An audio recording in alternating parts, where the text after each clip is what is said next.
Welcome to Drinking Bros, presented by GhostBed.com.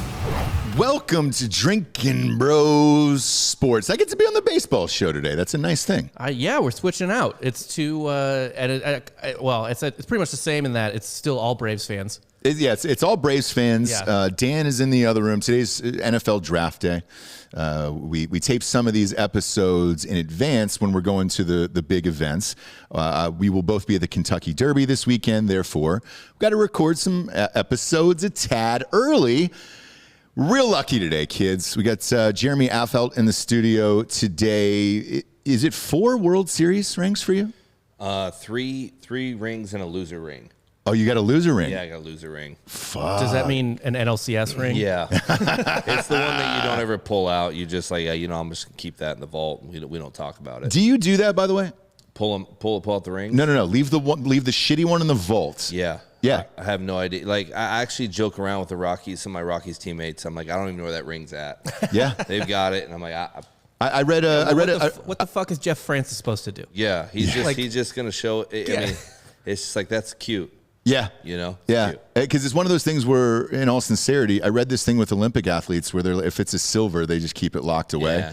The ones that were losers in life and they never thought they would win, they're proud of the silver. But the winners are like, yo, I'm putting that fucking bullshit away, dude. I don't need that. I don't need that in my life. You guys are all Braves fans? Yeah. So I'm from Georgia originally. So unfortunately, you're upset. You're upset about 2010. I'm upset about I was the last definitely fucking 40 years, dude. Definitely going to ask you about Brooks Conrad at some point. Yeah.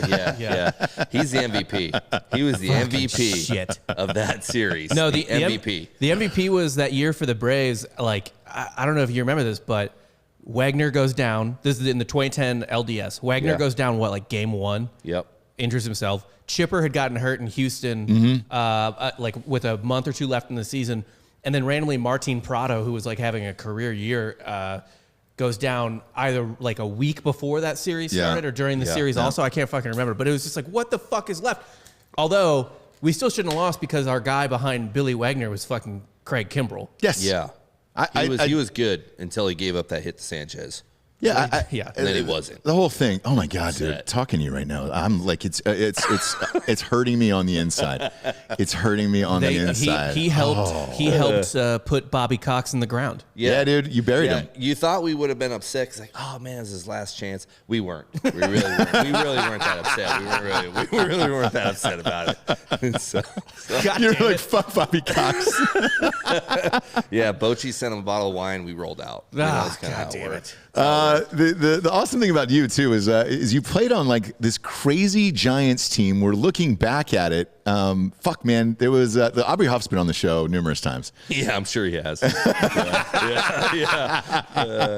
Aubrey Huff, and then Brian Wilson. Yeah, but I mean the ninja, and then in his beard, and the gimp, dude. Yeah, we got to talk about the machine. This was Hot Bob's been waiting all. Allegedly, it was Burrell, but that's allegedly.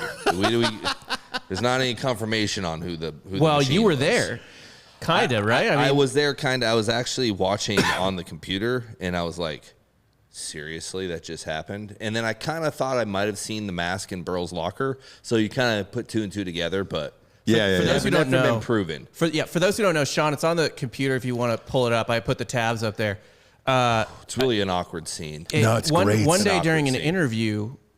Giants closer who was incredible in 2010, especially Brian Wilson, just giving an interview on I think Fox Sports with Chris Rose, and Pat Burrell walks behind, and then several other Pat Burrell pictures show up. Yep, and a gimp mask. It's a full gimp costume. Full gimp costume. Mm-hmm. Look at that. Is that on screen right now? Yeah. Look at that. That's a beautiful gimp. So, but you're telling me by body type, you don't know who that is.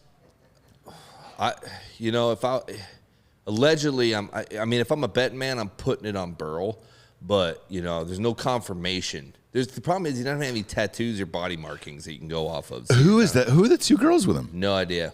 And apparently that picture was taken at Barry Zito's house. Is the word on the street? I cannot neither deny nor confirm any of that going on. I just know that there is a big party that I did not go to. But that's where he did show up. It's fine if you went. Yeah, I feel like we're not going to judge you here. I missed out on the. That was for the single guys. Okay, at that gotcha. time I was married. So you were? Yeah. Yeah. So Aubrey was married, and then he had some problems. It feels like the machine was involved, to be honest. By the way, Aubrey told us everything on the show. Yeah. Everything. He was like, dude. That doesn't surprise me. He goes, dude, living my life. Just won the World Series. Go out to Vegas. Private jet with a Hooters waitresses or. Probably. And then they snapped a picture of him going into the Bellagio, and his wife saw it and was like, dude, what the fuck? Yeah. And yeah. Now he's on Instagram talking about child support every single day. Yeah. It's a lot. He's got an interesting, chaotic scenario working there. Not something I want to partake in.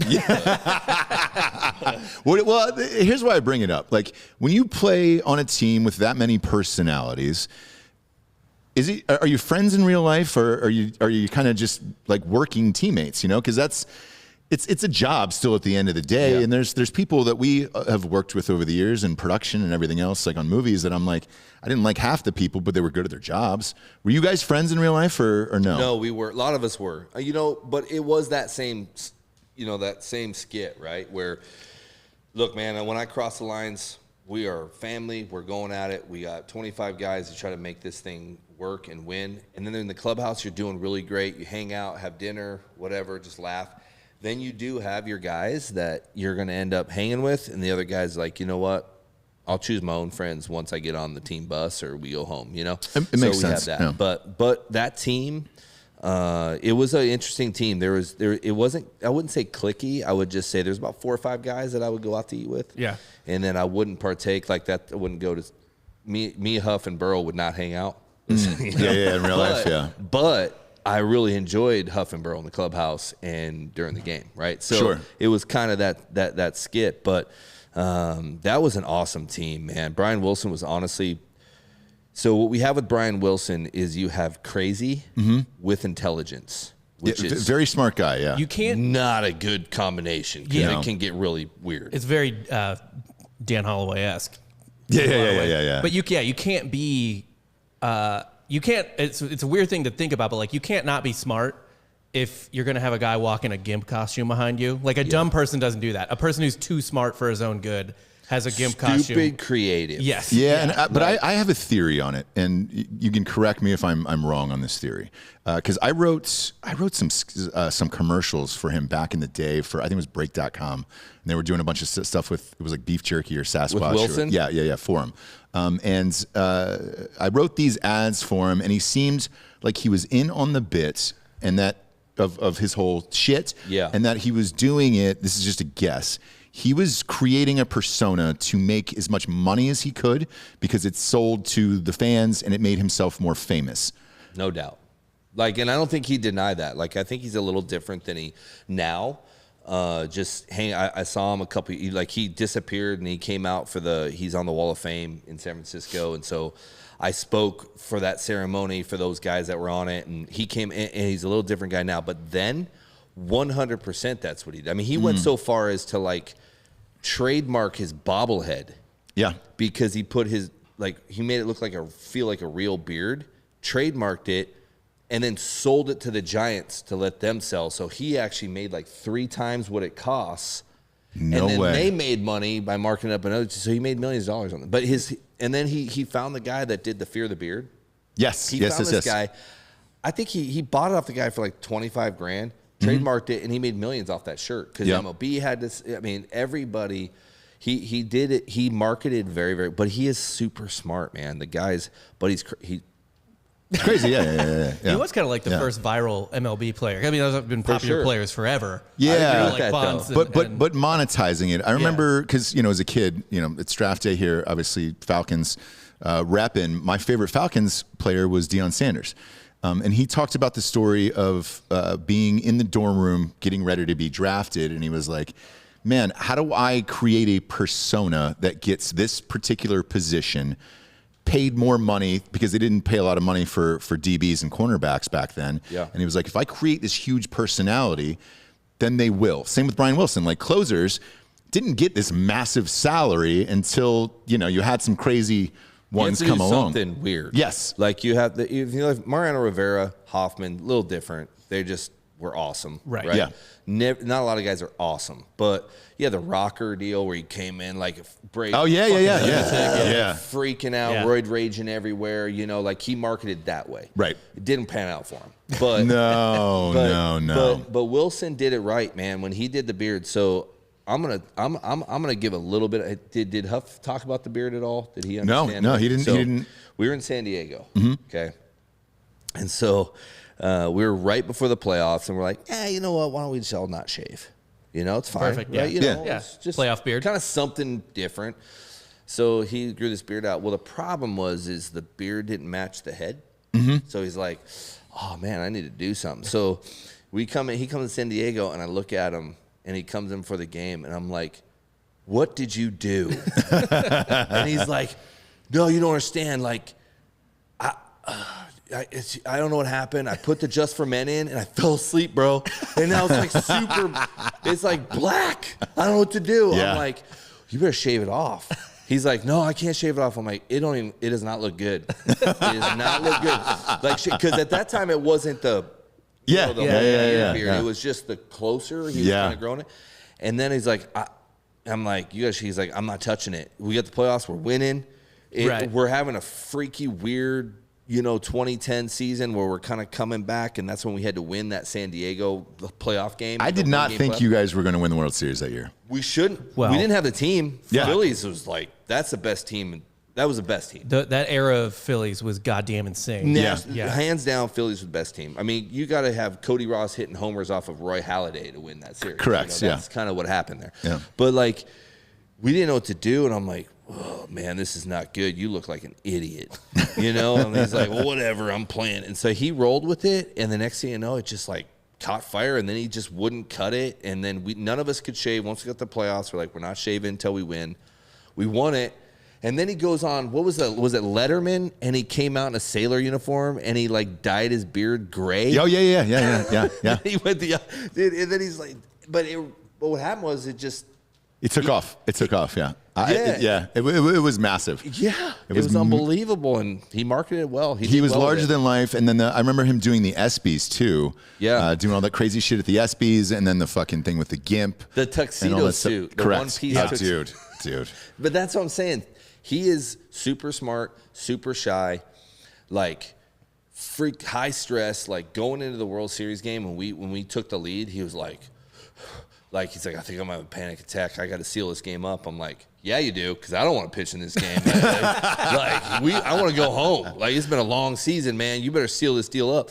Like, but then he gets into character, right? And so now all of a sudden, he goes into character, and man, he'll do whatever marketing.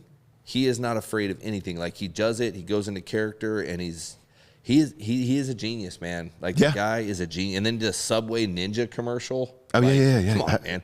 You got ninjas in your... And people loved it. I'm like, this is the stupidest thing. Loved it. You're convincing people this is a good idea. He did, man. He did great with it. Dude, the spots that I wrote was talking with Sasquatch and doing all this shit with Sasquatch, playing baseball. And I was like... That's right. It was out of control. And I was like, all right, man. But he was great and again, beloved by everyone and made a shit ton of money off of... Oh, yeah. Being a personality. Right. I mean, you obviously have to have talent behind it, but he really maximized it. Maximized it. Did well, but that's what intelligence will do. He's, like I said, he's crazy. He wouldn't be like that. He would get on the show like this, and he'd be it, and then he'd get off the show, and he'd be like, he would have no personality. Yeah. He'd just roll out, get in his car, and go home. That's funny. How did Bochy handle all those personalities? Because, I mean, you had fucking Wilson and Burrell dressing up like a gimp, obviously. You had freaking weird-ass Hunter Pence, Tim Lincecum. Like, that's right. With a thong. Dude, yeah. I mean, Huff. yeah. Dude, I forgot about Hunter Pence. I always thought Hunter Pence was on the spectrum. He was 2012. He came into 2012, but... Is he on the spectrum? Be honest with me. I thought he was always... I thought for sure... I love the guy. I'm being sincere when I say this. That maybe there was a slight bit of mental retardation, and then no, I'm not kidding. But he was able to channel it into yes, like my co-host. So my Dan on Drinking Bros has like Asperger's. Yeah. And people are like, I don't understand why that guy is like that. And I'm like, well, he's got fucking Asperger's. Like, that's why he's white. That's what I thought about Hunter Pence. Yeah. No, I would say not on that. I just think because he's like super, like, I think he just thinks on a different wavelength, but not on the spectrum. He's literally the eyes, the beady eyes. Yeah. He's hopped up on coffee. Like, he's out of his mind on coffee. That makes a lot of sense. But then he has just these weird, it's like he thinks he can will everything into, like, and he's a big rah-rah guy. He's like, yes, seeds, throwing seeds everywhere. But then but then he buys everybody like warrior. Like, he bought all these helmets for everybody, and it represent who you represented. Like a Spartan helmet and a gladiator helmet and all this type of shit. He had all these different. All of a sudden, I come into the locker room and they have a big helmet in my locker, and I'm like, I mean, who did the Ambien purchase? Who did the Ambien purchase? 'Cause why do we have a bunch of helmets in our locker, right? And Pence is like, I bought those. I mean, that's how I see you.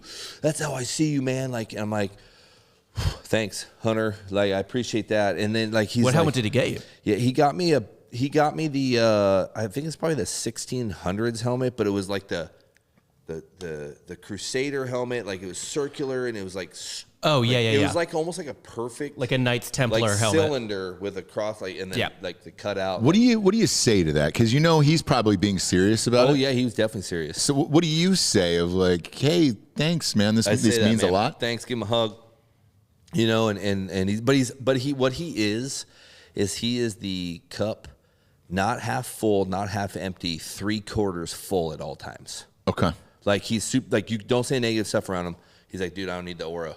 Like, don't say that negative. Hunter, you're 1 for 30. Yeah, but dude, I'm feeling good. I'm like, you feel confident at the plate? Yeah. Well, you swung at a slider 18 feet off the plate. Like, I don't think you're seeing the ball good. No, I'm seeing the ball good. Okay. But it was the only way he could trick himself into like, but I'm never going to get negative, because if I get negative, then I'm going to live in that negativity. Yeah. And then I'm going to like go down the toilet. Sure.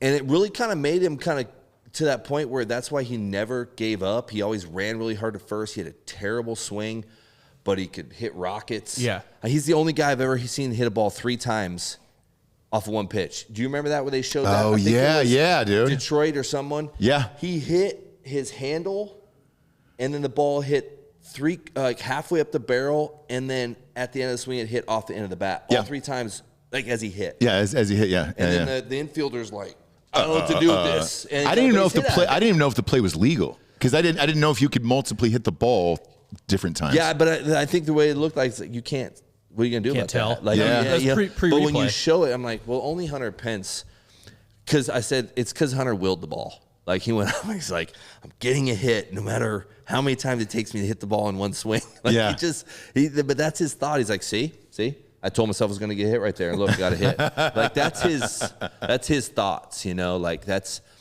But it made, to me, that kind of, you need that kind of teammate. And you need the calm guy, you need the crazy guy, and you need like the high energy guy. So he was more the high energy. Pablo Sandoval was kind of the like, dude, guy all the time. And then you had us that were like, dude, I just need to play the game. Pablo's still playing right now. Yeah, he's with the Braves right now. He's actually crushing Doing it. Great. Yeah, as you're talking, I'm like, fuck, I forgot even the other guys. Pablo Sandoval, fucking Madison Bumgarner. Yeah, Romo.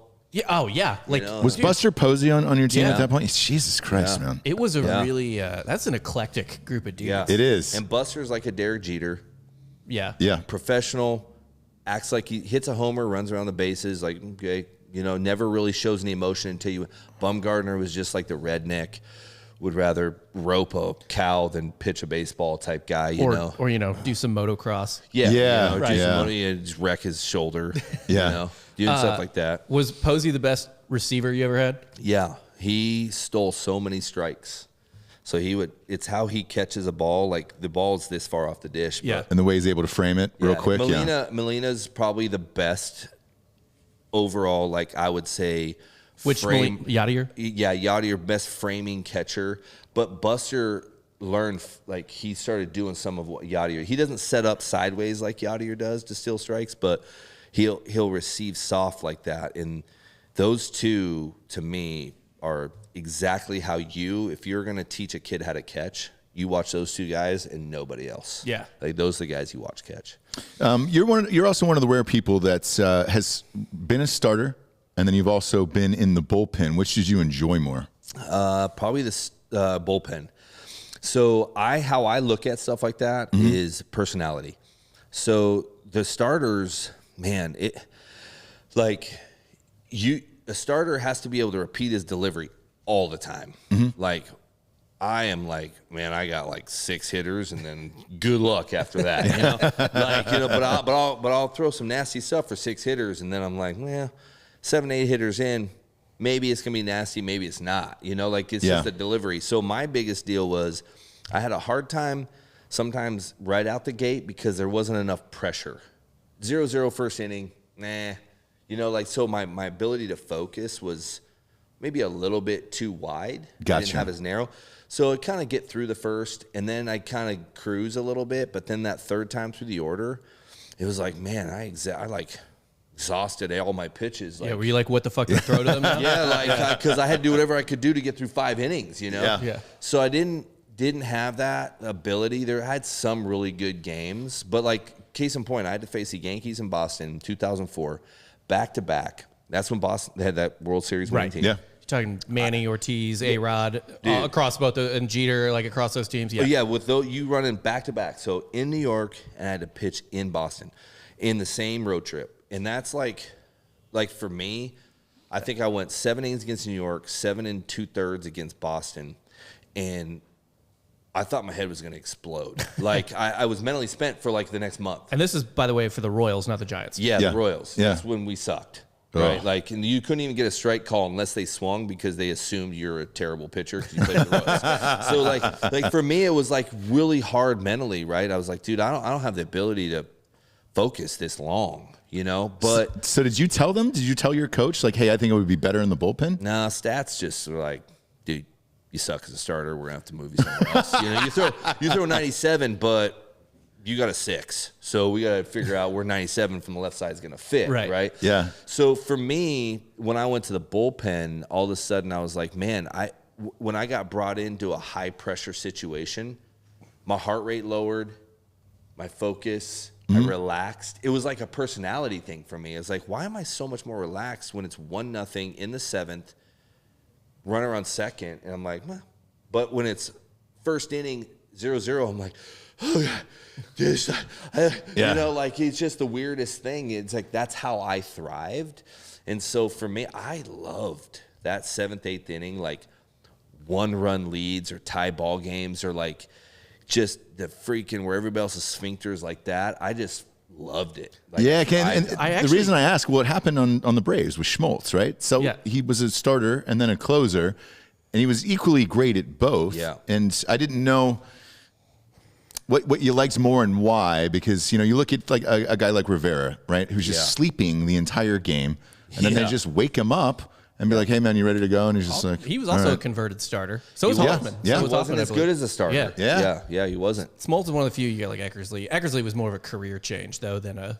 Yeah. Smoltz was just like, I'll do this for a few years, and then I'm better. But Yeah. Smoltz is a stupid athlete, man. That guy, he can do whatever he wanted whenever he wanted. Like, he could have probably been a hitter, too. He could be like Ohtani, probably, with the Angels. Like, the guy, he just would go out, and he could hit spots at high velocity. And if you can hit spots at high velocity, you can do literally whatever you want. If you can throw 96 on the black, if you want to be a closer, be a closer. If you want to be a starter, be a starter. Like, whatever you feel like doing. Dude, and speaking of that, my fucking dad played golf with him, and he shot a 68. Well, he Oh, he's a qualified... +1, right? He shot a 68 on this course, and everybody was like, "Yo, what the fuck, man?" He good. qualified for... Dan, you might need to look this up. He qualified for a professional golfing event. Like Yeah. that. Oh, a Well, PGA he event? plays Yeah. with Tiger. I mean, he beat Tiger twice. When Tiger was in No his heyday. way. Yeah. Like, he beat him one-on-one. I'm sure Tiger was stoked about that. Yeah. Maybe that's why he started doing Navy SEAL training. Yeah, right. I think he had No, a that was his sponsor dad. exemption, actually, Rob.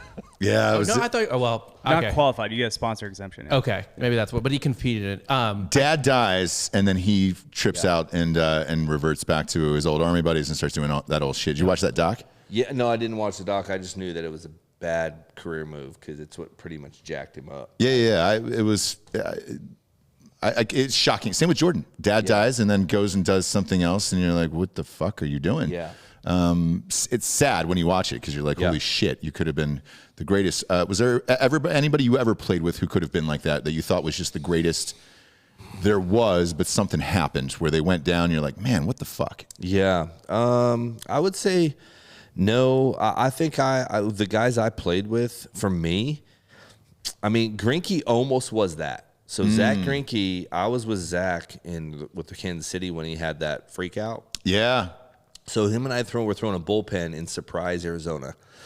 And this kid, he was always off, right? Yeah. He's on the spectrum. Okay, gotcha. No doubt. So he's a little bit off. He's very matter of fact, just sits in the outfield cross-legged reading the newspaper while the rest of the team is stretching. And I'm looking down the line like, does anybody else he's a rookie. I was like, anybody else see this fiasco? What are we working with here? And then we got strict instructions from the guys up top. Do not haze. Do not mess with him. Don't do anything to him. Leave him alone. We're like, what?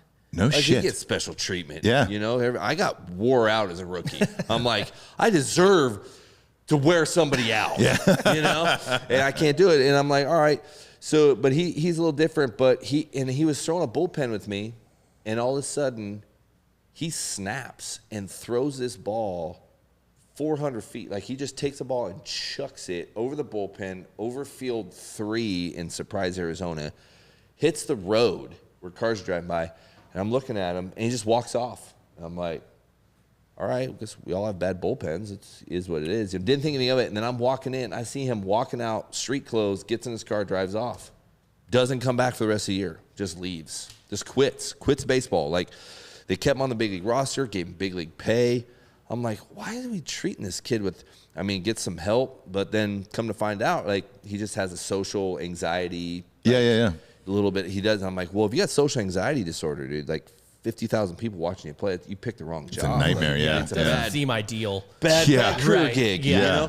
Well, he got help, did his thing. And then obviously Cy Young pitched he's got 15 years in right now. I would say probably a Hall of Famer, maybe not first ballot, but should probably be considered. Yeah. Yeah. How many wins does he have? That's not really a big deal anymore, but enough. Yeah. I feel like you have to hit 2 or 250 now. He's got like multiple Cy Youngs and shit. I mean, like, yeah, but I think he's got he's got to have over 200, right? I believe so. Let me check. He's played on incredible teams. But he could have been that guy for me, where 210. it's like a guy that can throw 96 and 86 with a fastball, like add and subtract, ephus, breaking balls, messing around with guys Gold Glover, fields position can hit, all these different things. And he could have been the guy that I would said, man, he had a chance. But he came back and he did great, he's just a different, he's a matter of fact guy. I remember hanging a curveball. I gave this homer, and it went a long way. Yeah. Like way out. Who hit it? Do you remember? I want to say, yes, I do. So I'm brain farting right now. First baseman for the Marlins and for the Cubs.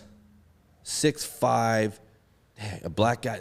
Derek Lee. Yeah, Derek Lee. Oh, yeah. I'm pretty sure it was Derek Lee. He hit this ball so far. I was like, and I thought it was a pretty good pitch, but I was like, oh my gosh, he just hit that in the fountains in Kaufman, right? Right. And I go back to the bench and I'm like, man. We've actually told this story on the show before. Have you? We've talked about. Which keep telling it because I want to hear from you. But we talked about this because we were just going through Zach Greinke stories like a month ago, and you were one of the ones on there. Dude, he was like, I'm like sitting there, I'm like, man, that was a good pitch, man. I thought it was a pretty good curveball. He hit it for a mile, and he goes and he's like, hey, I'm still steaming. Yeah. Like, I'm still in the game. Yeah. And he walks up to me. He's like, hey. I go, what? He's like, dude, I went and looked at that pitch on video. I'm like, yeah? He's like, it should have went way further. And I'm looking at him, and I'm like, what? He's like, dude, you threw it right there, man. He could have hit that even further. And I look down the bench, and I'm looking at people like, is anybody else hear this guy? 'Cause I'm about to knock him out. Like, but then you figure out that's who he is, though. Like, Like I don't know if they told that story about when he was a Dodger, and I've been retired 5 years, so now nobody matters to me name-wise. But Yeah. it was Kershaw's catcher for a long time. Great catcher. He said he'd trade him. Yeah. Yeah. Yeah, he went up to Zach Greinke. He's like, who would you trade for Yachty or Molina? Because they're thinking about getting, he's like, I thought about it. I'd trade you. Yeah. And he just...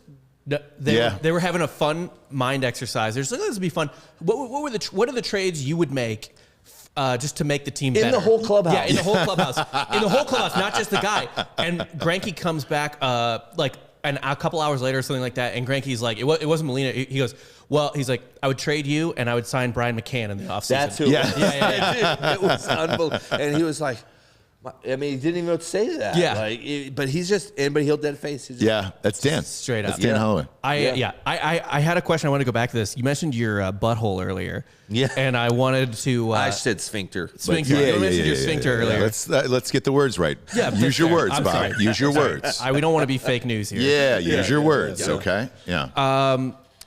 Two things about that. One, you said you're pretty good under pressure, but how fucking tight was your sphincter with Alex Gordon on third base?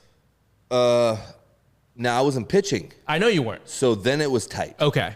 Like when I'm not, I've watched the game, know the outcome. I'm watching me pitch, and I've got a tight sphincter. Yeah. But when I'm in it, I don't feel it. But man, with Bum there, I'll set the stage real quick if you don't remember. Game 7 of the 2014 World Series, bottom of the ninth, Royals down 1 run. Yep. Bumgarner's on, pitching 4 or 5 innings of relief or something like that. Yeah, 5th inning. Yep. Alex Gordon hits what should be a base hit. Yeah. And basically 2 outfield errors. Yeah. In the same play. In the same play. Yeah. Allow him to get to third base. Kaufman, and you played it, Kaufman. Yeah. Did you ever even imagine Kaufman sounding like that? Loud. Yeah. Yeah. No, when I played, there was 8 people there. Right. Yeah. About as loud as any baseball stadium could possibly be. Yeah. What's going through your fucking mind? Well, watch when I see the ball, I'm like, no. And I was sitting next to Kane. I'm like, no, this can't happen. One, I couldn't feel my arm because I overextended myself through way too many pitches in that game. And I'm like, selfishly, all for nothing. Seriously, I just blew my left shoulder out, and we're not going to win. Yeah. Over that. Because it's chaos. Granted, Crawford's got an absolute cannon, so you should. If you would have sent Gordon, it would have been right. He would have been out by 40 feet, dead to rights for sure. So you knew that was going to help, but then you're on third. But the problem was it was Salvador Perez up, who is the exact guy you want up. Yeah, but it's after he hit a bomb off Bum the first game. Yeah, and you're thinking, okay, this could go good. Or this could go bad. He's kind of locking in. He obviously sees Bum somewhat pretty. And Bum's throwing he won't throw nothing but he throw all fastballs. Yeah. And I'm like, please throw a breaking ball. And he keeps throwing higher and higher and higher. I'm watching him walk the ladder. Fastball, knee high, whatever. And then he went mid thigh, and I'm like, bad idea. Please don't do that ever again. And then he went freaking right at pecker high, right? And you're like, please don't ever do that. Thank God you something. I don't know why you didn't hit that, but. And then he went a little higher, and I'm like, man, dude, he loves this freaking letter high fastball. He loves it. But the problem is Perez is a high ball hitter, so you're like he's going to rope that out of the. Please do something else. Don't do the mono thing. In this postseason, by the way, Salvador Perez already has probably a top 3 or 4 all-time Royals hit against the A's in the wild card game. Mm-hmm. He had been their fucking guy that postseason. He's the guy. Yeah. And I'm like, no, please don't do mono because Bum's like that. Bum's like, I'm not afraid of anybody. No, let's not do that right now. Let's just be smart. And he fired that fastball letter high, and when he popped it straight up, I'm like, this is the greatest day of my life. Because you're it was awesome. But it was such a range of emotions that whole inning, and he was tired. So Bum comes back in, and Bum's like, this was before the ninth? Yeah, for the ninth. And I'm like, I look over at him, and Bum's not looking. I'm like, are you gassed? He's like, yeah. I'm like, dude, don't tell anybody. He's like, you're gonna don't come out of this game. He's like, I ain't coming out of this game. I'm like, yeah, don't come. But he's like, well, I'm tired. I'm like, all right. So I'm sitting there and I'm like, okay. And then I'm looking in the bullpen and Casilla is throwing balls off the freaking backstop. He has not even hitting the catcher. And I'm watching like him throw down there and I'm like, Bum, you can't come out, man. Like I'm watching Casilla warm up. He's not even hitting the catcher. Like this, he's like, and then so Boch comes to Bum. He's like, hey man. He's like, hey, are you okay? You got this or no? Do I need to get you out? And Bum's like, yeah, I ain't coming out of the game. You got two weird talkers. They mumble when they both. So they're both. You don't even really know if they're speaking English to each other. You're like, all right, whatever. So they're figuring out, and then Bochylo's, I don't know, man. I think you're tired. He's like, I ain't coming out of this game. And so Boch looks at the bullpen, fires his ball. The catcher, it hits 8 feet up the freaking padding. Yeah. And I see him hit that padding. I look at Boch, and Boch turns around. He's like, all right, you got the 9th. I ain't putting Casilla in. Man, I'm like, oh, thank God. Like, and then he went out there and he did it, but he was tired. But man, but Bum's bum, man. That guy. He just threw a no-hitter. He threw a no-hitter, and let's talk about that. Yeah. This has been a source of contention on this show for me personally, right? For baseball, hang on. For baseball as a sport, I do not agree with playing 7-inning games, nor doubleheaders, nor putting a fucking runner on second in the 10th. Right. All of that shit is so goddamn dumb. And if you're going to do it, then those are the fucking rules, and he should have been credited with a no-hitter. Thank you. Yeah. Like, and it happened to our team. Yeah. And I'm saying this, still, but I'm saying it as a fan of baseball. I'm able to separate, as a sports host, I'm able to separate what's right and what's wrong, and I don't give a shit if it's against my team or not. The fair thing is to give him a fucking no-hitter, dude. That's the rules. Yes. You set those fucking rules, give him a no-hitter. Well, and there are no-hitters throughout history that are from like rainouts and shit from the fifth that count as no-hitters. Yeah. Like, there's 6-inning no-hitters. That's right. Yes. In baseball history. And if you want to try to argue 5, 6, 7 no-hitters because of a rainout, kind of an ass, you can argue that.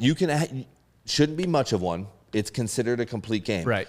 But there's an argument. But when you have a commissioner who, in my opinion, has no feel for this game. None. Oh, okay? we talked about this yesterday. I want to get more into that in a minute. Yeah. No feel for the game.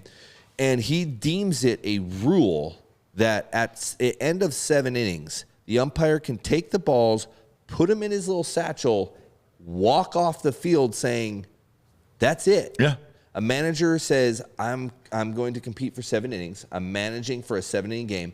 A hitter manages. You call pitches for a 7th-inning game. If you throw a no-hitter, it's a no-hitter. Yes. Yep. Like, you can't say the homer counts, the stolen base counts, the strikeout counts. Oh, but if you do something really good, no, that doesn't count. That you can't do that. No. Like, And the other thing that fucking chapped me was that perfect game where they got the call wrong.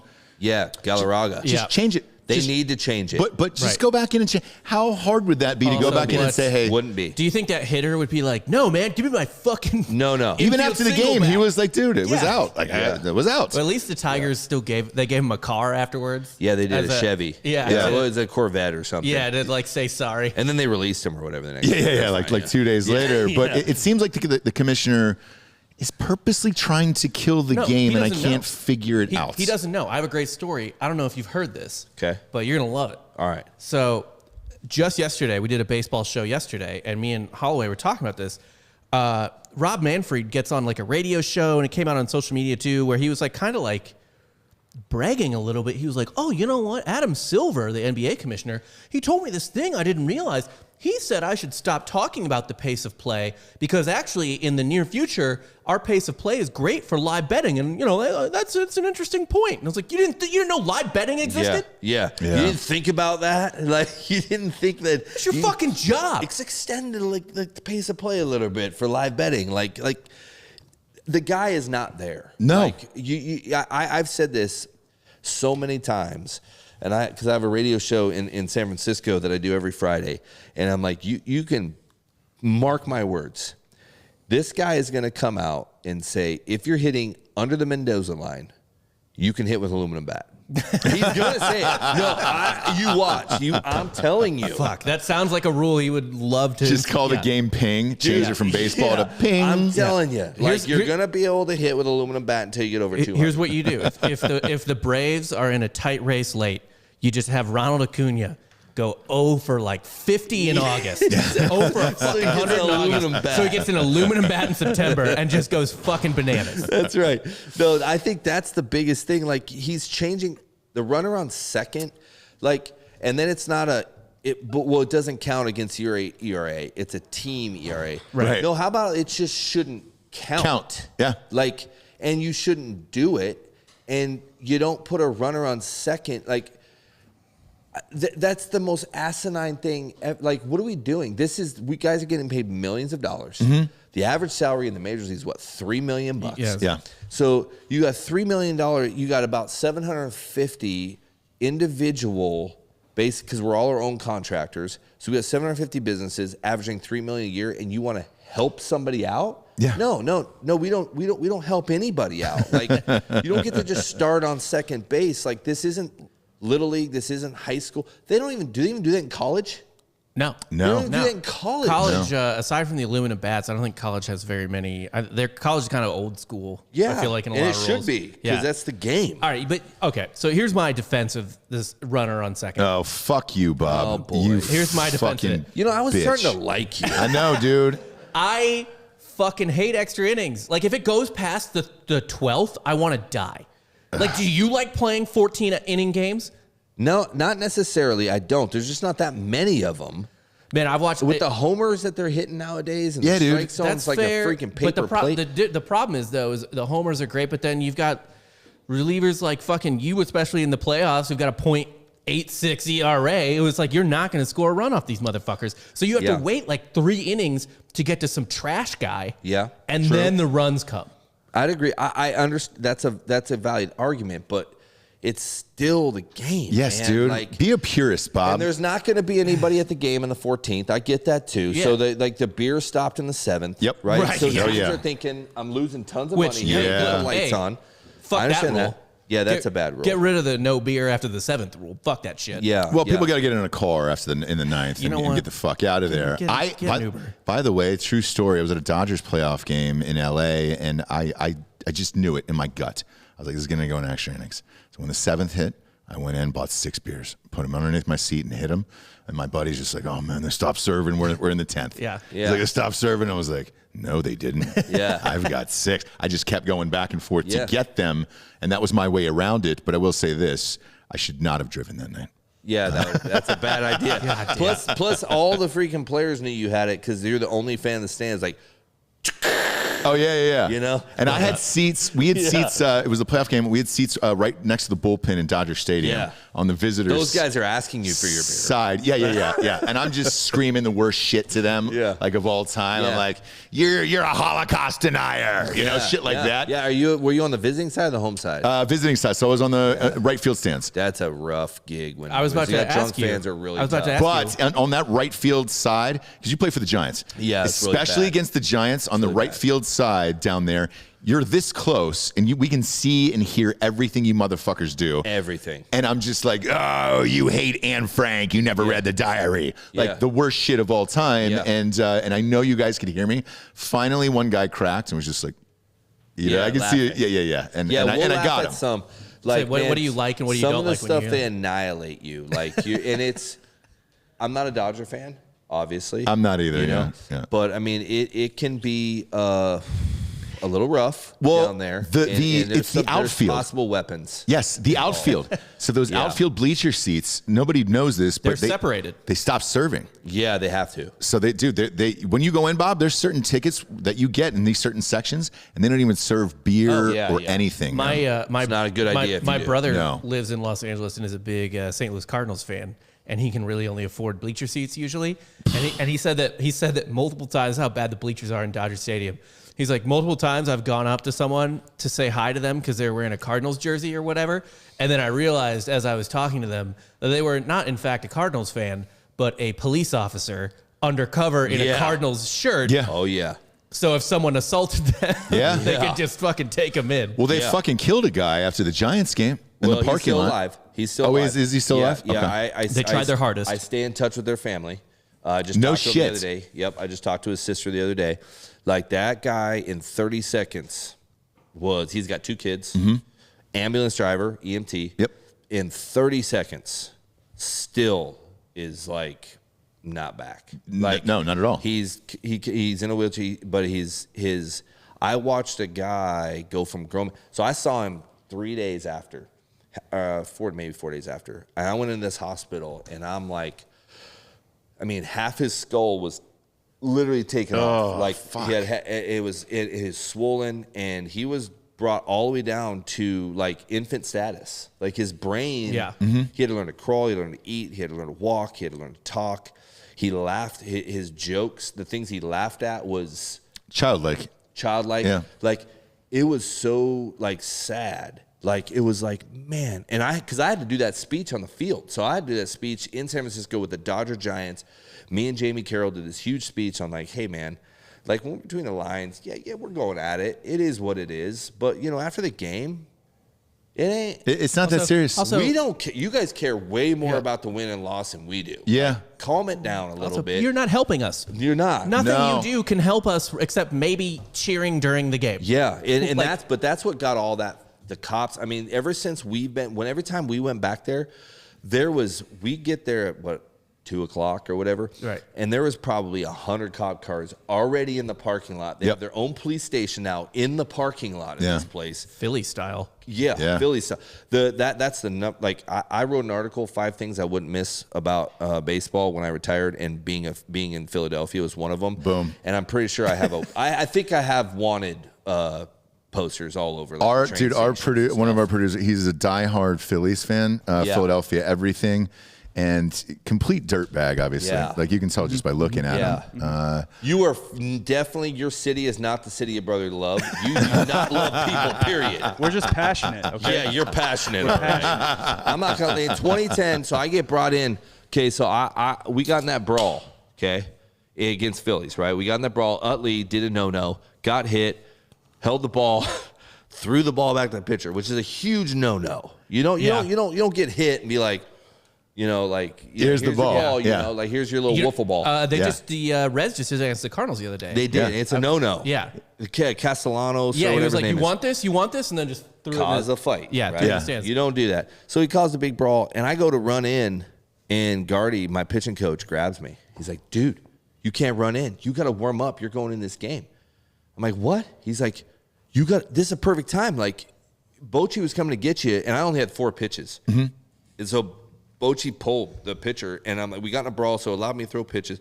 We're in there. It's a fake fight. Most baseball fights are fake. They're not real. You're right? standing behind the other guys. You're like, how's your wife? Great. How's your wife? No one's real. Like, it ain't real. So you just look at, so we're in whatever their tit for tat thing. But I'm not going to lie. Like, the fans, the things they said to me seriously hurt my feelings, bro. Like I'm like up there, like I can take a lot, but I cannot. I'm like, 1, I didn't know that was a word. 2 is really hurtful, like seriously hurtful. And 3, I'm like, please, for the love of God, get me in this game just so I don't have to listen to the fans. I mean, it was so atrocious because I didn't go in and help my team. Like I might have teared up a little bit. Like my feelings were seriously hurt. Like it affected You're a human me. being. It affected me. Right. Yeah. To a point where I hate that city. Like, I get it. I mean, the I only thing moved good at it. about that I city get is the cheesesteaks. I moved for a reason. I mean, Yeah. one time people tried to fight me in Philly at a wedding. Oh, yeah. All right, Yeah. like well, it's par for the course. That's just right. tradition. Yeah. yeah. Like, come on. Tradition. Yeah. I remember we had to cover opening game of the year there for the Eagles. And, they were playing the Falcons. Obviously, I'm a huge Falcons fan.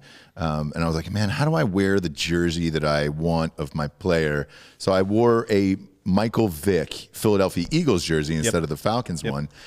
People were congratulating me. They love Vic and the dogs and the whole fucking shit. And I was just like, all right, this is what it is. This is who you guys are as people. And everybody was fine Some with dude it. in camo cargos comes up to you, and he just picks a fight. Yes, yes, and that's what it is in Philadelphia, and it's just like shit. Because I mean, as a kid, my grandparents were in New Jersey, so I would go and visit them. So we went to those old Philly games as a kid with like Lenny Dykstra. And, Talking Veterans Stadium. Oh, dude. Yeah. People throwing batteries and shit on the field, and Lenny Dykstra's got 10 miles of dip all over the the outfield. Is that what he had, dip? Wow. There's other stuff involved. Yeah, Jesus obviously. Christ. Chip was on the field. Obviously. Well, maybe on the field. maybe he might have dropped some stuff in the lines. Oh yeah, The chalk lines might not have been all chalk. Yeah. All of the drugs. I mean, look, he was a great player, so you know, Right. if that's what it takes to get there. I often, when people talk about my number one thing I cite when people are like, I don't think Babe Ruth's numbers would have been as good if baseball had been integrated from the beginning, which is a valid argument. What I always say is, John Kruk and Lenny Dykstra were all-stars in the fucking 90s. Yeah. Look at John Kruk's fat ass. Yeah. I think there's, until maybe the 2000s, Babe could have at least hit a little bit. Also, Yes. put some respect on Mike Schmidt's name too. Yeah, good. Schmidt wasn't in the same dirtbag class, though. Yeah, towards the end. Can I tell you Jacked, by the way, only Jack too. Oh yeah, Super jacked. yeah. Also, you can blame Pat Burrell for some of the scumbag Philly fans because I believe 10% of Philadelphia is actually offspring of Pat Burrell. Oh yeah. They're yep. He was supposed to be their savior. I'm not going to deny that one. That's probably true. He was supposed to be their savior. The only thing I remember about Mike Schmidt and like the amazing career he had was the fucking hemorrhoids, where he had to miss like 2 months to get hemorrhoid surgery. And of Yeah. course, like my grandfather always dogged on Mike Schmidt, the same way my dad always dogged on Ryan Howard. Yeah. Yeah. It's Yeah. just kind of like everybody has their traditional like Player one they guy hate. that Is they it pick out. usually the best player on the team in Philadelphia? Yeah. Those Actually, are the my ones they dad hate? didn't dog on Ryan Howard. He'd dog on Mike Schmidt. Yeah. Okay. Yeah. Okay. Still best player on the team. I mean, like, Yeah. yeah. Or Pat Burrell. But Yeah, I mean, same Billy too. Wagner, come on, you booed him if he didn't throw 100. He threw 98, and the whole freaking stadium would like boo the guy. Like, how do you boo because he didn't throw 100? Right, yeah. One of the great, like probably a top 5 closer, Yeah. right? You would Great, think. yeah, He should be a easily. Hall of Famer. Yep. yeah. Should be him. Speaking of which, I have a question. I mentioned this earlier, and you talked about it a little bit earlier too, about how you, for whatever reason, when you had more pressure on you, Yeah. less pressure. It was less pressure somehow. Is that why your playoff numbers are fucking ridiculous? I would say part of that, I mean, great defense happened, and kind of like baseball, like, because I really didn't. Did it help? People say, hey, why is your number so much better in the season? Well, because I threw a total of like 21 innings. Like in the season, I threw like 80. You know, like so obviously the numbers are gonna be a little different. But I will say this. I will say I didn't make better pitches. I think what I chose to do is be like, hold on.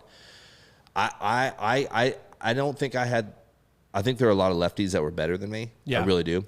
I just feel like I think there were lefties that were better than me that didn't last as long overall in the game, right? And I think that a lot of it is because my mental side was really good, like how I approach things mentally. Because in this game, the talent's there, but if you can't mentally handle it, you're not going to make it. So I think for me, it was just like going into a game in the playoffs and saying 60 feet 6 inches. That's what I pitched to. Sometimes 55 feet, but hitters are stupid and they still swung at it, right? So like you kind of like, all right, I didn't make the game anything different than that. But a lot of guys got fans.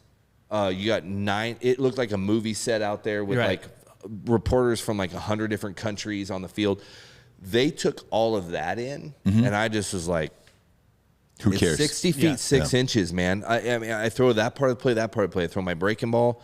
You know, like I'm trying to get outs. Like that's how I kind of approached it. So I didn't allow the pressure to be any different. It was different, but I just didn't allow it to affect me. Like I just kind of, my thought was this: the hitter has to make it happen. Like to win a ball game, you got to score a point, right? So you got to be like, I got to win 1-0. Do you think about that fact that like you're like, dude, even if I'm like kind of shitty, like he's only got like a 30% chance of getting hit? That's exactly how I thought about it. Yeah. Because if I thought about it the other way, I get too tight. But the reality of it is I got a 70% chance against the best hitter on the team, and I got an 80 and 90% chance against the worst hitter on the team. Right. So I've got advantage. So I just thought of it that way and played to that game. I didn't try to make it any more than what it was. And when guys tried to like throw harder or like, oh, I'm playing to the energy, that's where you get, that's honestly where you, and then some of it becomes, I mean, Kershaw, he did well last year, but It's a snowball, right? and I love Kershaw. He's the best left-handed pitcher in baseball. Regular season. Yeah, regular season. This guy is unbelievable. But when the playoffs, I don't know if he gets tired because he tries to overpitch in the season. I got to get my 200 innings or whatever he's trying to think. But he just doesn't have the same stuff. Like, he doesn't, and he gets hit. So you can actually notice that his shit's not moving as well. It's not enough zip. It's not, and he doubts, and he's not that. For whatever reason, guys, and they can say, well, they were cheating. St. Louis was not cheating. Matt Adams doesn't cheat. Right? He hung a breaking ball, right, and he hit it 4 miles. Like, but the monkey on his back, yeah, you're the greatest regular season. You have no ring. Right. Or you've seen your playoff numbers. And everybody's like, but Bumgarner's like one of the greatest playoff pitchers of all time. And all of a sudden, he's a marketable player. Like, it's because of the playoffs. Now, last year. And chugging 8 Budweisers at once. Yeah, he had like 6 beers, But last year, Kershaw threw well. And I'm not knocking him. I'm telling you, the guy's good. He's a great guy. But it was a 60-game season. Yeah. So when he's pitching in the World Series, it's like pitching in July. Yeah, you're fresh. He doesn't. You're not exhausted. Yet, you know. So for me, I want to see how you pitch when you're tired. He still got outdueled by Bryce Wilson. I want to say in Game 4 of the NLCS, and people were like, "Fuck, yeah, here we go again." But he did have he had some good games. So he had a good World Series. Yeah, he had a good World Series. And I'm glad he got the ring. So let me ask you this: now that he's got the ring, how do you think it helps him this year? Because look, most of us have picked Dodgers to win it all. I have, at least. Yeah. Easy. Actually, me and Holloway picked the Braves. Did you really? We did. I can't. I'll never pick the Dodgers just for the fact that I can't. But I would say obviously he's got a 2.02 ERA. He threw a shutout last night or he's shutout. Doing pretty nice. Like, he's doing great in the season. And last year was not a lengthy season for him. He pitched to July. And the season was over. Like, that season ended in July pretty much in games played. Yeah. But I want to see how he does after September's over and you have to pitch in October, because that's, for me, we're all tired in October. All of us are tired. Relievers, people say, well, you only threw 7 innings. I threw 7 innings of a legal game. Why don't you talk to all the times I got dry humped? I would get dry hump warmed up. Right? Yeah. 70 more times. Oh, no, Smoltz. We would throw just as many innings as a starter. We just didn't get to count, but we still got warmed up 30 times a game. Like, we're tired. Smoltz said that all the time. Yeah. When what was easier, starter or reliever? He was like, dude, reliever was way harder. Yeah, because you get warmed up, sat down, warmed up, sat down. You're going to the game. No, you're not. You know what that does on the psyche to, like, sit there and just go back and forth? And then a starter, and I say this all the time, I'm like, you know what? They earn their money, right? They throw their 7 innings, but man, they throw their 7 innings and they go golf for 4 days. Yeah. They have I can't golf at all because I might pitch in every single game that week. Sure. Like, so we're mentally spent, we're physically spent, and so we're all tired. All of us are tired. You go into October, the hitters are tired, the pitchers are tired. I got away, like I said, I would throw a bell-tie fastball, guy would foul it off. In June, it's probably getting hit it's getting hit a mile, right? So, but we're all tired. So he's trying to swing a 33-ounce bat, after 8-9 months, he's tired. But that's where, to me, the mental side of the game, and I want to win, and I'm going to compete, and I'm going to figure out how to get you out. That's where the pitcher, for me, gets paid their money for the following contract or for other teams wanting to sign them. And if I'm looking, not now, I would say, but back in that 10, 12, 14, 15, 16 era, if I want a playoff pitcher, Bum is pitching, not Kershaw. Hands down. Like guy, well, fuck. He'll figure out a way to, when we were in He was a rookie in 2010, right? Yeah. Yeah. Through game 4 shutout, you know what he said when he got on the bus? He's like, we're like, dude, Bum, you're freaking 19 years old, dude. You threw you won game 4. He's like, well, it felt like a high school championship game to me. I'm like, high school champion? Well, then you're like, oh, wait, you were in high school 2 years ago. 2 years ago, yeah. Of course. Yeah. Like, that's his thought process. Pittsburgh, 1-game playoff, loser out, whatever, wild card. I'm lacing up my shoes. He's 40, I'm 41, so we're locker partners. And he looks at me, he's like, what are you doing? I'm like, I'm about ready to go out and watch you warm up. He's like, why are you putting on your cleats? I'm like, because I'm going to go out and play baseball, Bum. He's like, you ain't playing tonight. Like, we met on play. He's like, put your turfs on. Ain't none of you pitching. And he went through a CG against Pittsburgh like that night. I mean, the guy is pretty freaking good, man. Yeah, and again, he just threw a no-hitter the other day. Yeah, and everybody's like, oh, he's lost it. His first 3 games, he's got an 80 ERA. Right. He's no good. And then he's like, well, I feel like it's almost there. I'm almost clicking. And everybody's like, oh, what do they all say that? I'm like, no, when you got 11 years in the big leagues, if he says it's almost click, then he goes out and throws 5 2/3, 2 runs. And I feel pretty good almost. And then he throws 7 shutty, no hits. People, he's good. People fucking forget, like Madison Bumgarner, like, oh, he's old as shit, like he's old news. He's 31. 31. Young guy. 31. Young guy. He is a whole back. I mean, like, his. And 3 rings from an actual season. Okay, Right, Kershaw, right. Not a half a season. Like the ring that the Dodgers had, I'm sorry, they should have cut it in half. Like we're gonna have half the size because it's half the season. Didn't really count. Should be an asterisk. Bumgarner doesn't have anywhere near the regular season numbers that Kershaw has, but I mean, he has to me a decent chance of getting like. I don't think Jack Morris necessarily deserves to be in the Hall of Fame, but he could Jack Morris his way into the Hall of Fame, I think. I think he will. By the way, I think he will. Could. He's got to finish strong though. Bum's got to be a guy that can't end his career because I'm carrying a 6 and I get released. Like he can't end it like that. Yeah. Like if he ends it like that, he won't get in the Hall of Fame. I think, dude, if you're a team who need dude, honestly, the Braves. Like if you're a team that maybe your rotation is not settled once you're going into the playoffs, you only got like 3 guys for sure, and you need a 4th because you are going to be playing hopefully 7-game series. Why the fuck not? Yeah. That's who you go get. Yeah. For sure. You go get him. Because the Diamondbacks aren't going to be playing. That's right. And you go get him for 2 reasons. One, he is a big game pitcher in big game situations, doesn't panic in the playoffs, doesn't look any different. 2, the guy does really well. We just had Is there a dog on my desk? We had something going on. There's a dog on the dog desk. on my desk that I sit at every single day. That's an impressive jump, to be honest. Yeah. It's weird. But other thing is with Atlanta is the guy lives in North Carolina. He grew up a Braves fan. The Braves should have signed him anyway. Yeah. Because he would have been a fan favorite. And he loves Atlanta and he loves pitching in Atlanta. Like there's a lot of pros. Part of the reason why he went to Arizona, in my opinion, the guy wants to be a rodeo. He wants to rope cows more than he wants to.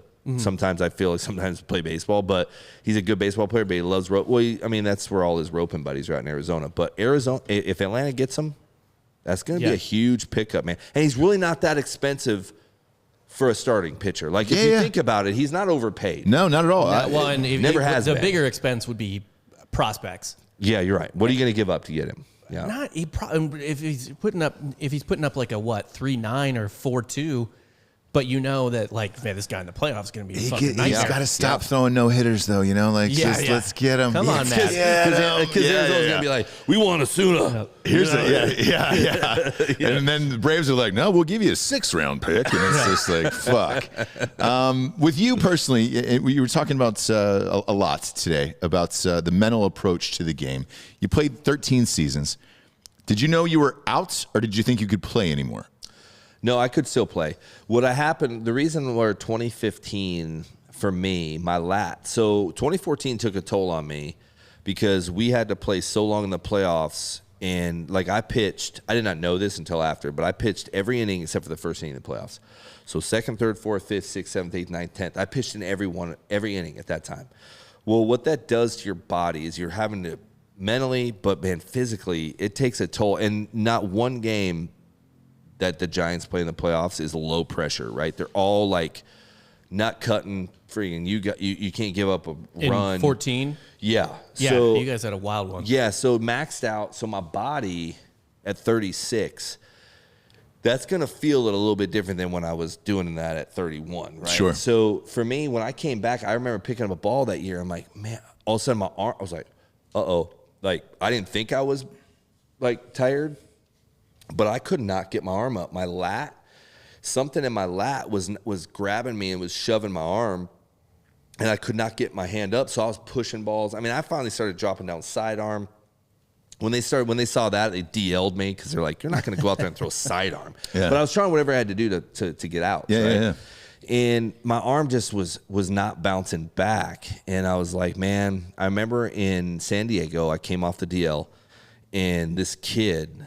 It's my first game back off the DL. I'm warming up in the game, and this kid is 23-year-old kid. I don't remember who it was. He was all excited to be in the box. He's like, getting all, and I'm like, just settle down, dude. Like, what are you excited for? And I'm like, but then I was thinking, this is the major leagues, man. The kid's 23. Yeah. He can't, and I'm like, if this is how I feel about it, might be time to go, And I remember coming set and thinking, my son's got a game. He's got a Little League game on Saturday. He had 6:05 game, I think. And I'm pitching in the game, and that's when time to go. Yeah. Time to, I'm not there anymore. Major League Baseball became a job to you? That's what it became. I could have kept playing in a year. I took a year off, and Mar felt great. Yeah. And I was like, I think I can come back. And I almost did. I almost came back. I actually got a call from a few people in the Giants organization, and also some of the players. I was doing the pre and post game for the Giants. I was in San Francisco in studio. I get a text that says, you need to come back. And I'm like, what? Is this a true story? Who's messing with me? Like, no.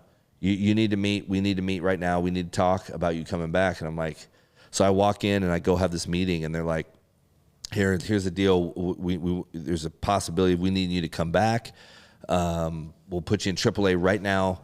Just get ready. We don't really care. Just get your arm ready. Do your throwing program. Put you in AAA. You call us. Tell us when you're ready. We'll just pull you up. And I'm like, nah, I'm thinking about it in bed, and I'm at the hotel that night, and I'm like, this is messing me up. But then you know what? There came to a point in time where you have to say, I could come back, and then it's then what? You come back. You have great playoffs. Mm-hmm. Then they say, then they offer you $5 million to come back for the following year, and you're like, well, how are you going to turn out $5 million? Yeah. Yeah. So you're like, Seems hard. Yeah, you're like, but then you have to say, okay, time out. I retired to be with my kids. I want to raise my boys. Mm-hmm. They're and I'd rather be with them. They're more important. And you have to eventually walk the retirement gauntlet. It's hard for every player to retire because he never knows if he should. Right. But you're going to have that feeling whether you're 36 or 41. Baseball players, we just don't play that long. So eventually you're going to say 41 and retired or 36 and retired. That's young. But eventually you have to go through it, and it's hard enough as it is. And I was like, you know what? It's just not worth it. I want to be with my kids, So that was my and I watch some of the games now, and I'm like, I'll come back. Yeah, I might come back right now, because if they're going to get paid, right? If they're throwing that slop, I'll throw that slop up there right now, because some of the stuff I'm seeing is not very good. It's fucking crazy, isn't it? It's not very good. So you're seeing slop, but what you're also seeing is the slop getting struck out on. Yeah, right. Because these dudes are just uppercutting to fuck, and they're hitting like this. Yeah, they want launch angle, and I'm like, launch angle. Yeah, we're throwing 98 at the top of the zone, but that's not pitching. Right. But that's all they know how to do. They just throw super hard and hopefully get out. I wanted to ask you about this, about the strikeouts and shit like that and stuff. Now it's interesting you brought that up. The one World Series you played in was against the Royals. That was the only one that went 7. Yeah. How much of a fucking bitch is it to play against a team like that? That's ball in play, runs their dicks off on every fucking ball in play, pressures on the defense at all times. I mean, what you have to prefer somebody trying to uppercut a ball to that, right? Yeah, you look at it and the strikeout ratio is way better. As a curveball guy and a sinker guy, I'm like, I kind of want the guy to try to do this with a sinker. I'm gonna throw sinkers right underneath you, and then I'm gonna throw in on your hands because you can't get that barrel there. I'm gonna throw a curveball, but I'm gonna make it a shorter curveball. So Kershaw's got that, quick curveball, because the uppercut doesn't work unless you hang it, right? There's a lot of stuff on the launch angle.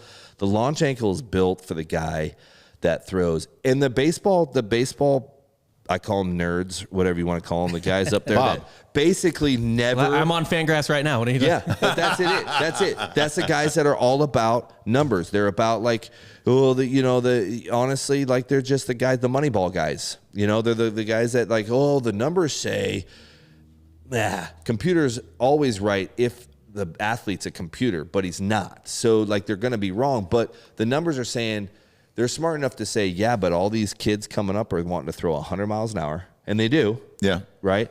Well, then whether you throw 100 miles an hour, all you got to do is touch the ball. I don't have to swing hard at 100 miles an hour. I just got to make sure I put backspin. So most guys that throw 100 at the top of the zone. So if I can do this and catch that ball like that, it'll be a homer, 100%, because the velocity. They're doing the work for you. Yeah. So if I'm going to be a hitting coach, I'm going to teach guys how to hit 100. That's all I'm going to do. I'm going to dip and catch that ball, and just all you got to do is get backspin. yeah, but the guys that know how to pitch, they're going to eat. And Maddox would eat this up right now. Oh, yeah. Maddox He'd be the greatest of all time right now. Oh, my gosh. Yeah. He would eat the launch angle up. Yeah. Like, he just would. He ate. I mean, yeah, fuck. He's the greatest in our eyes. Don't We get me love. horny. Yeah, we love Maddox. He was my pitching coach when I played on the USA team for the WBC, and I think it was like 13, and so we're sitting there and we're in Miami, and your boy Kimbrel's pitching, right, and so I just get done pitching, and so Kimbrel comes in behind me, and Maddox is sitting there, and I'm sitting next to Maddox, and we're all just kind of sitting there, and he calls timeout, and Beltran's hitting for Puerto Rico, and Kimbrel, and so Maddox is talking. I think Kimbrel's got a guy on first or something with 2 outs, and Kimbrel, I wouldn't say he's the sharpest tool in the shed. No. Right? No. So Maddox. But 2013, by the way, is peak Craig Kimbrel in terms of stud. stuff. Yeah. Stud. A guy. I was a throwing partner, and I think my hand has still bruises on the bone, like through velocity, just petro, right? And so Maddox comes back, and I said, "What'd you tell him?" He's like, "Is he all there?" I go, "No." He's like, "Yeah." He goes, "I went up to him. I said, 'Hey, do you want to just walk him?'" And Kimbrel goes, "Why would I walk him?" He's like, "Well, because you're going to have a solid right-handed hitter on deck, and Beltran's switch hitter, and he's pretty good from the left side, and it's a mismatch." He's like, "I don't even know what a mismatch is. I just throw as hard as I can and get dudes out." And Maddox is like, "Well, all right, here's what I need you to do. We're not going to just throw as hard as you can, okay?" So he's like, I want you to throw a fastball in, and then I want you to throw one of your little sweeping breaking balls on the second pitch no matter what, okay? And then I need you to throw up, and then I want you to throw, your next pitch needs to be up and away. He's going to pop it up to short. That's the sequence. I want you to follow it. Okay. So, I mean, he did it. Right.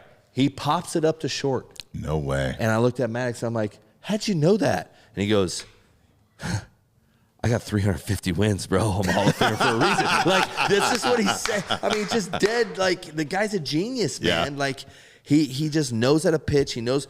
I mean, Brad Penny was telling me when he was strong in L.A. and they were together with the Dodgers, Brad Penny couldn't get past the third inning. And Maddox said, "Here's what you're going to do. I'm going to call every one of your pitches. You look in the dugout. I'm going to call your pitches." He goes, "I threw a 90-pitch CG against the Cubs, and I looked in every pitch, and Maddox called every single pitch." The guy just is he's genius. Does he just not want to make like $500 million for a baseball team? Yeah. Like, fuck a manager. Just have Maddox in there calling every pitch for you. He's like the Exactly. Tony The guy's so Romo of pitches. Yeah. He's good. The guy is Maddox isn't the. You see him in a grocery store, you're gonna be like, he's the biggest dork I've ever seen. Yeah, Right. he's your manager at an Office Depot. He looks, Yeah, exactly. He looks like he wears Exactly. fresh white New Balances, like the most dad-ass shit. He probably does. hand mower, Yeah. pulling that hand mower. Yeah. Plus one golfer. No big deal. Yeah, no big deal. I want to talk about you. You brought us in some beer today. Yeah. Before we get out of here, first of all, the beer's amazing. Second of all, Free Roam Brewing Company in Bernie, Texas. Is this yours? Do you own it? Yeah, so we started that. Oh, we're opening end of August. I'm super pumped. So I decided last year, I was like, man, I need to do something with my life.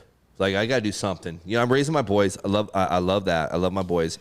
But I'm in Bernie. I love good beer. Made a lot of good friends in the brewing industry. And I was like, you know what I'd love to do? I'd love podcast. You guys, great skit you guys got going here. But I said, I kind of want to do like this thing where I like do a podcast, but then have good beer and good conversation. And I know some good brewers. I know a good guy that runs a brewing company. And I'm like, I made a call and I just said, this is what I want to do. I want to be a part of a community. I want to brew some good beer. I want to have a podcast going. I want a pickleball in the back. I want to have. Yeah, Pickleball guy. Oh yeah, Yeah. Pickleball. Fuck yeah. We're gonna have pickleball. We're gonna have cornhole. We're gonna have cornhole. And in Bernie, great town, Beautiful town. Love Bernie. beautiful town. Couple good breweries there in town, but they don't have any place to watch a game. Yeah. And I'm like, so we're gonna do that, man. We're gonna have games there. We're gonna have all kinds of. And I found this great building on Main Street called the Green Bull. And it ends up being a livery barn from 1898. Oh, I know exactly where you're at. Yeah. That place is amazing. Yep. You own that? So wished I would have owned it. So when I got in on the ownership, I saw it was for sale. I'm like, for that, I'm buying it. Yeah. I lost out about a month early. But I met the owner and the guy, I gave him my pitch on what I wanted to do. I want to put a podcast in the brewery. I want to run live podcasts out of there, have beers, run some games, have some stuff for people to do. Food truck going to do the food.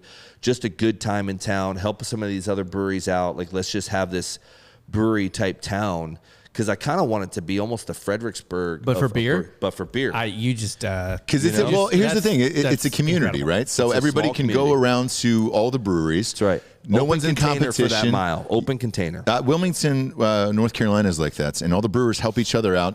They'll go in and taste each other's beer and say, hey, man, you need to do this and this. That's right. To change it and then help each Exactly. other. Because if all the breweries are great, then you can attract more people That's and right. everybody's taking brewery tours and all the stuff. Everybody wins. Yes. Yeah, you got to. Well, the next thing you need to do now when that happens is buy a bus business.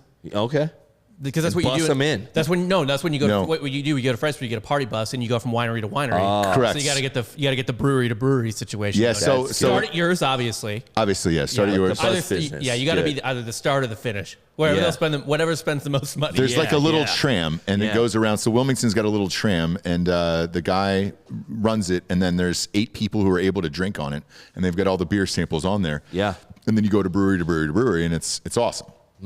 So you're piquing my interest. Yeah, right get here. that tram Now- going, dog. Yeah, now my brain's working. get that tram going. But I am really excited because we end up finding a ton of history in that building because we had to kind of we're doing a remodel, so we're kind of making it our deal.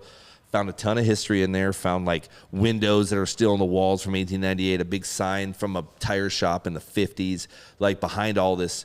And we're gonna make it a fun little skit, man. We're gonna have a beer garden in the back. It's gonna be super fun. And I'm really excited for it. And I got my brewer won the silver for his lager. Technically, he didn't win the gold, but we talked about that. Yeah. But it's still good. You leave that in the Still vault. good. You don't bring that out. Yeah, Phelps is probably proud of like his silver from his first Olympics. yeah, it's a good. You know what I point. mean? Yeah, like that's true. For It's when his he's first like a medal. kid. Yeah, first medal He is fucking burned it, Bob. Yeah. first It's medal's Michael fine. Phelps. First He medal's fucking fine. burned it. First dude. medal's fine. Then you get the 40 golds afterwards. Yeah. No, but it's good. It's gonna be a good time. Well, I tell you what, when you open, have us, and we'll do a show there. Yeah, love to. We'd love to do it inside the brewery, and that'd be awesome. great. Because I mean, shit, in August, dude, right around that time, you're Yeah. starting to get down to the end of the season. So let's watch a baseball game. Absolutely, dude. Yeah. Games yeah. are getting tight, and we'll do a watch along. We do this here on Drinking Bros all the time. Yeah. we watch along, and then the audience gets to watch with us as Yeah. we say all kinds of fucked up gonna shit. be awesome. Obviously, It's gonna be awesome. It's gonna be great. Yeah. Do you have a date? Right now, I'm hanging my hat on grand opening. I'm gonna hang my hat on Labor Day weekend. Perfect. Great. Hopefully with a soft opening before. And it's just because of permitting. You're doing a build out. It's a bitch, You're dude. dealing with the city Yeah. permitting. But Yeah. but the equipment's going to be getting there. Texas built. It's out of Houston. We're gonna have that equipment coming in late June. We just did a collaboration with Dodging Duck in Bernie, and we did a collab with Cibolo Creek Brewing Company, and we're going to do collabs with a couple awesome breweries. So the guys that I have is one of the brewers at 21st Amendment, and one of the managers from 21st Amendment have come over to run the brewery and to brew the beer, and so they got a lot of friends up in this area. So we're going to do some collabs right now, and so hopefully kind of push some beers out before that, but. This I'm telling you, man, we're gonna have some German beers. I'm a big hazy IPA guy, so I like hazies, so we'll have a couple of those. And some I got a some guy, Germans. Twisted X Brewery. Good hazy out of there, by the way. Yes, so that's the. I won't tell the audience this. It's near my neighborhood, is all I will say. Yeah. I know the owner very well. Great guy. Super, like the nicest dude on the planet. So if you need a connection for that, because we did their hazy McConaughey's. Yep. So when Matthew McConaughey was on the show, we had the McConaughey's on here, and because we were trying to support local businesses during COVID. Because all those guys, a lot of people don't know, like the brewers shut down. So all they were able to do was do like curbside, like That's right. order by cans or whatever, and then leave. But so I got to become friends with him during that process. But they have great beer as well. Yeah. So if you need that hookup, and then dude, if you open it up, we'll do a show there. Yeah. We'll do a show there, man. 100%. We'll come out for it. Time. My kid is due Labor Day fuck that kid. I'm coming to Yeah. your brewery. Yeah, let's do the brewery. We'll just be all right. Yeah, it's fine. He won't know. He won't know. He's He not gonna doesn't know. even care about And you my for the wife- first 8 yeah, months anyway. My wife will barely just be out of it. Yeah. It's Yeah. girls do that. It's Yeah. You're fine, Bob. I just put a fucking Rob mask on someone else, and Yeah. Yeah. it's not a big deal. You're not going to be very attractive to her anyway at that time. Nope. She's actually going Why- to hate you. Yeah, why would she? She already does. It's fine. Oh, well, yeah. not, Jeremy. not overall, just during the pregnancy. Jeremy, dude, you're a fucking awesome dude, man. Yeah. This was a really fun show. Yeah. Where can they find you on social media and all that stuff? Yeah, my name. So it's Jeremy Affeldt on social media. And then Free Roam Brewing Companies on Instagram. Free Roam Brewing Company. Yep. Look for the it's orange with the buffalo. Yeah, we went black and orange for a reason, though. Yeah. Giants. Yeah, Love that goddamn Giants. right. I we knew kind it. of did. Yeah. I that. fucking knew it. Yeah, and we what's the both- name of your radio show on Fridays up in San Fran? It's KMBR. So it's their. It's with those guys out in. We do the 3:00 show right before the game. So it's with Tolbert and all those guys out there. Oh, it's awesome. Yeah. So we talk. We have a good time. We talk beer. We talk. I got a ranch. I have all kinds of weird animals. So and did have all kinds of weird animals, so I kind of truck them through there. So we have a good time on that show. But this was awesome, guys. I really appreciate it. Hell This yeah. is fun. Come on, Hell man. yeah. Hot Bob, thank you for having me as your co-host Dude, today. thank you, Jeremy, for fucking stopping by. Are you kidding Yeah. me? Love it. Got to Yeah. come back. We got to do a live watch. Have to. We'll go up to the brewery for sure. Yeah. Yeah, I'm excited for that. Check him out, dude. Fucking A, funny dude. It was a great show. For Jeremy Affeldt, Hot Bob, I'm Ross Patterson. This is Drinking Bros Sports. Good night, everyone.